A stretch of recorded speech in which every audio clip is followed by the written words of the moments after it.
Hello, flower friends. It's Jen, and I am so excited to talk to you about something that has been hitting my inbox, hitting my DMs, questions about productivity. And with everything going on right now, I I thought like, I'm giving you all of these tips. I've done a couple episodes on productivity tips, and I actually did like an episode like I am more productive than the average human, which was a really like heady thing to say, but I do get a lot accomplished. And part of that is making choices for the things that I won't do. So I want to talk to you about 6 things that are stealing your productivity. And when you have your productivity stolen from you, when there's all these little productivity thieves running around and taking your time, which is a resource, which is a currency. Like time is a currency to me. Time away from my children is something I can't get back. Time away from my family, my husband, my dogs, whatever it is, my bunnies, like time away, you can't get it back. So it is a currency. So how can you do more with the time that you have? And this is something that like plagues everybody. If this is something you've struggled with, you are not alone. This is a universal struggle. Everybody always feels like they're not doing enough. You feel like you could be doing more. You feel like you're not good enough. You're not producing at the level you should, just like a million things. And I get that. I get all of that. But let's talk about these things that are stealing your productivity that maybe you can make tweaks and changes to help get some of your time back. I listened to the Jay Shetty um, podcast, and I absolutely love him. I think he is so inspirational.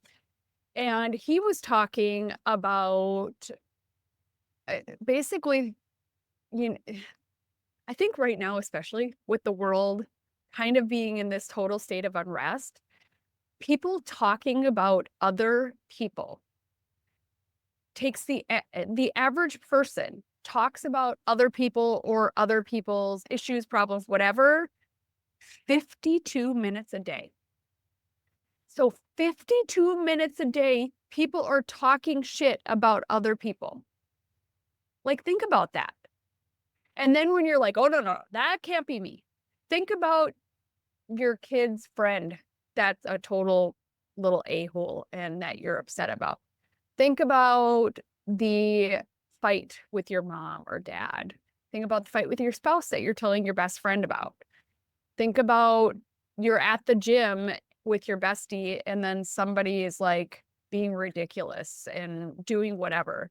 Um, we spend so much time worrying about others, worrying about their actions, worrying about what they're doing, talking about it especially. Like, I I know that I have gone through situations that I'm just, like, super frustrated with somebody that's working for me or a situation with someone or somebody I've hired or, whatever, and all of a sudden, I'm like, "Oh my god, I have, like, worried about this so much."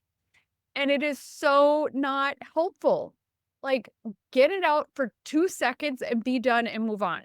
Because talking about it is not going to resolve it. Not in a way that you're just like, "Oh my god, like, this is crushing it." And, like, I feel like I've just had so much clarity on this situation getting better. Like, that is not gonna fucking happen. So, get some of your time back by just talking about others less. And I do think once you start talking about like yourself and focusing on you and what you control, this is the biggest thing that I teach my children. We can only control how we react to others because we can't control others. We can only how we feel and how we react is the only thing that we have in our control. So worrying about others is often out of our control. Worrying about what they're doing, what they're thinking, what they're saying, we literally very rarely have little impact in changing that situation, but we spend max output thinking we will impact that situation, which is not going to be helpful. It's just not helpful. So, how can you stop talking about other people? One thing is get accountability buddies. If you're doing it to your best friend, if you're doing it with your husband, if you're doing it with your partner, if your kids are doing it even, try to guide that behavior into, I want you to keep me accountable so that if I do start talking about somebody else in a way that's just not great and not to the standards that you know that I want to live my life by, please say something. Have a code word orange. Do something that will knock you out of your stupor of engaging in that behavior. Because if you truly do want to be better, stop engaging in that behavior. Like that is how you are going to get so much time back. All right, next, worrying about everything. That is such a productivity stealer because if you are worrying, you are not in a peak state of productivity. If you are fretting, you are not usually taking action because you are worrying about taking action. You are worrying about all of these things often out of your control. That is taking your mental energy, offing your physical energy because it stops you in your tracks. And if something stops you in your tracks, like you're halted, your productivity is halted. So, what can you do to stop worrying? My mantra, just like I told you, I teach my children, I put my hand on my heart and say, I can only control how I feel about something and how I react. And when I bring that clarity back, I'm like, I can't do anything about what the president is doing and how it's making somebody feel. Like, I physically cannot do something. I can advocate, I can be part of a voice, but like me going and just worrying about it is not going to make the situation immediately better. It's actually making me physically ill, most likely, because I see so many people who are consistent worriers. They're sick often. They're not feeling good. Like, worrying all the time is like unplugging your battery and just letting it drain out. So, like, imagine not charging your phone for 3 days. Do you think it's running? Every time you're worrying, you're depleting your battery and you're not recharging it. That's not the energy exchange that's filling that back up. All right, the next productivity thief is perfectionism. I have heard through all the coaching that I've done, so many people, I'm saying so many, have said it wasn't perfect, so I didn't post it. I spent so much time on this proposal because it wasn't perfect. I just it just wasn't what I wanted, so I didn't put it out there. Like, all of these excuses of it wasn't perfect enough, so I didn't take action, and I didn't put myself out there. I wasn't vulnerable. Like, often putting yourself out there is vulnerable, so there you're avoiding being vulnerable by not putting it out there. So how can you change that? How can you stop worrying about being perfect? I am not perfect. I often will step back and go, like, my life is so busy. It's about to get busier. My life is going to completely change in the next 90 days. I think I talked about this in another episode, but we made an offer on a farm and it was accepted. And we are going to be moving about 45 minutes from Minneapolis. And I'm so excited for this. Like, I think that this is going to be this pivot in my life, uh, that this change that my children really need. I've talked about my son being bullied, and I'm ready for change. But it also is like very scary because, like, I have this idea of what this farm life is, and then I worry, like, are all these things going to live up to that? And am I going to be, like, running around with my head cut off trying to get all these things accomplished? Just on and on and on. But that isn't helpful. It isn't helpful. Worrying isn't helpful. Me wanting everything to be perfect isn't helpful. So the next productivity thief is busy work. I have also coached so many florists through them doing a million things that actually aren't moving the needle. They're the easiest things on their task list. They are the easiest things to accomplish, but they are not the right things that they should be potentially working on to move their needle forward. You're redoing your logo for the 50th time. You're tweaking copy on your website when you haven't made a social media post in 3 weeks. So really step back and look, am I spending my time wisely? Am I spending it where I should? Because if you, again, are not, that is something that you need to look at. Like, does busy work make you feel successful? Does being busy, period, as a person who tied so much of my self-worth with busyness, that if I was busy, if I was booked, if I had all these weddings, that means that I'm being successful, and it absolutely does not. So what are you truly producing? What does your productivity truly look like? Are you checking off your list a bunch of low value tasks that aren't going to move the needle towards your big goals that you have? Because if you are focusing on low value tasks, like, you're going to keep spinning your wheels, and that's not going to feel good. All right, the fifth productivity stealer is social media. I have spent a many of hours going down the social media rabbit hole, going and looking at a million fucking cute things that do not make any sense for you to be actually looking at, other than it's giving you a dopamine hit and making you feel good. All the feels of, like, oh, this is so cute and cool or whatever. And believe me, like, I have recently especially gone through that. Like, I've been on this farm. I so want a baby Highland cow. I will have a baby Highland cow. I will have a mini Highland cow. It's going to happen. And I literally have been getting baby Highland cow videos on Instagram. And they're so cute. And then I'm getting, because we're also going to have goats, I'm getting baby goat videos because I should be spending time watching baby goat videos for real people. Like, it's filling my world.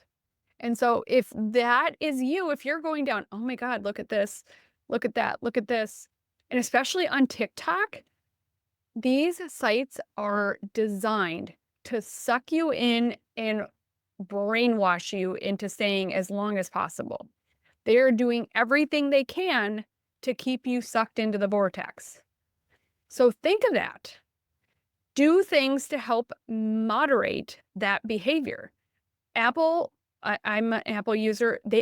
You can set settings to just lock you out. Lock you out.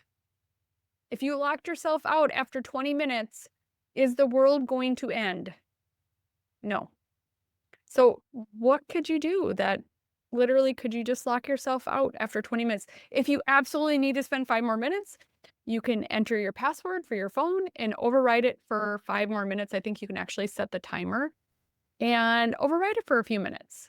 But if not, like, just move on. Move on. It's not worth being sucked in. All right. So, social media. Also another tip.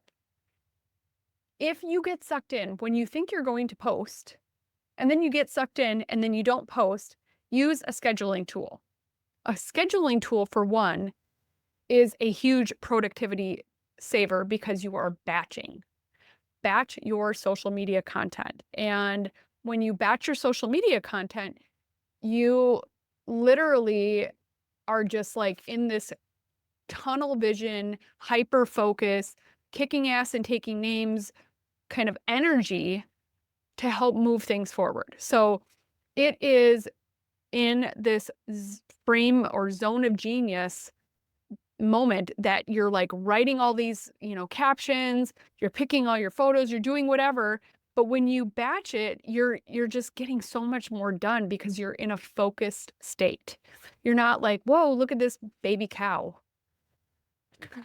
Of course, there are a bunch of Instagram experts saying that you should be live posting and going in, but like, who cares if it's getting done?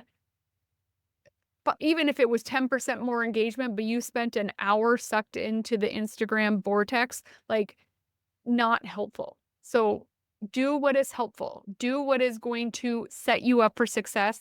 And if you know you have a hard time mitigating yourself in social media platforms, then just don't do it. Like, use a scheduling tool. You could also, from a social media standpoint, go, okay, I am going to use this time. This time is in my bath. Every night I go in and I make a reel in the bathtub. And I go and I strategically post on other, interacting with other posts.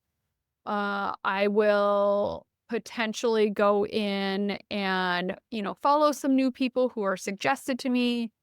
I go through and answer all of my any messages and of course any comments. I'm going in and responding.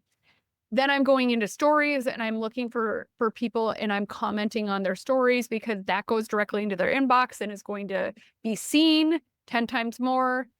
So doing that little like strategic because it's an allotted time also makes me like I'm looking forward to it and I'm, drawn into, like this is my time to do this. And so all of a sudden I'm not like, oh my God, I need my phone at 1 o'clock. I need my phone because I need to get on Instagram because then you're going like, there's a scarcity around it because you're just like, I don't know if I'm going to have this time.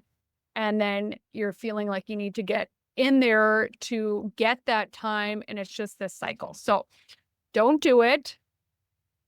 Just know limited amount of time, put a timer, lock the app out, do whatever, go in there, be strategic interactions that will add value in the big picture and get out. All right. Then the last thing that I think is a total time thief is spending time with people who drain you. And this doesn't just have to be in business. This is with your life. If you are spending time with people who are this constant energy suck, like there's another version of depleting your battery. Your battery is a finite resource. And if you constantly are depleting it, how are you going to be productive? How are you going to be optimal? I know that when I spend time with people, like I always like, are they a drain or are they a battery that they charge me up? When I spend time with people who are a drain, I'm like, oh my God, I'm tired. I'm just like mentally not functioning very well, and it just doesn't feel very good. So, is somebody a drain or are they filling your battery? Are they like charging you up? And try to spend more time with those people that charge you up because that's what's going to make you more productive. If you're constantly around people who are drains on your energy, you are just going to be like a non-optimal human because you're just going to be like scooting by, not happy, not in this state of abundance because you're just dealing with this drain on yourself all the time. And then I know that it's sometimes hard to be like, this person is a drain. And what if one of those people are your family? And you're just like, it doesn't feel good to be like, I'm cutting my family out of spending time. As someone who has done this, you are completely in your right to spend time with who you want to spend time with. If somebody is an energy suck, if somebody doesn't make you feel good, just because they're related to you does not mean that you need to invest in that relationship. Just because they are related to you doesn't mean that they get to take from you. Having similar blood does not mean that they get to steal your peace, that they get to steal your energy. And I mean, I went through my mom was a serious energy drain. And there were times in my life that I didn't speak to her for years. And now that she's gone, I look back and go like, I wish I would have spent more time with her, but I am also very grateful that I protected myself against those because I'm here because I did that. But I've had friends that are so depleting, and I have slowly just distanced out of those relationships. I it is hard for me personally to be around people who are constantly mad at the world, constantly putting their fist up and just being angry about everything around them going on. And I'm not saying that somebody doesn't have a right to be angry about some of the things that are happening because they are sad and gross. But I also think that letting that control you is also not helpful. So I want to be as peaceful as possible, as optimal as possible. And sometimes that just requires you to be like, I'm done with you stealing my energy, with you taking and depleting me. And I love you, but that doesn't mean that I need to spend a lot of time with you. And if they ever want to revisit, like if their behavior is changing, in my experience, it usually doesn't. Often people who are energy drains are often narcissists, and you do not need to have a narcissist leech on your body, stealing your power, stealing your energy, and stealing your productivity. So I hope these little things, these 6 productivity thieves made you think a little bit, and I'd really love for you to step back and go, "Okay, what is stealing my productivity? What is getting in my way of being productive? How could I be more productive? What could I do to be more productive?" Because those are things that inevitably are going to propel you forward. And if you keep staying here and not changing anything, I don't know how people expect their results to be different, but they often do. So it's your time for you to kick up the volume, to kick it up a notch, and to be the most, like, the best version of yourself that you're so fucking in love with. And part of that to me is I want to be in love with the process. I want to be in love with how I'm getting there, not just getting there, not the actual act of getting there. I want the process to be amazing. And that means ruthlessly editing so many facets of your life. I've edited so much in my life that it's kind of crazy. But I know that it is the right thing. I know that the decisions that I've made, the friendships that I've changed, or the relationships that have gone away, I know that that was the best next move. And if you're looking for the next best move in your life, it's not that far away. You just need one little step at a time. One little productivity thief gone for the day. And when you get there, when you start to be like, I had 3 bookings this week. It's because you were on top of your bookings. You were getting back to people. You were like doing all the things. That's when things can really start coming together. Thank you so much for listening, flower friends, and you have an amazing flower-filled day.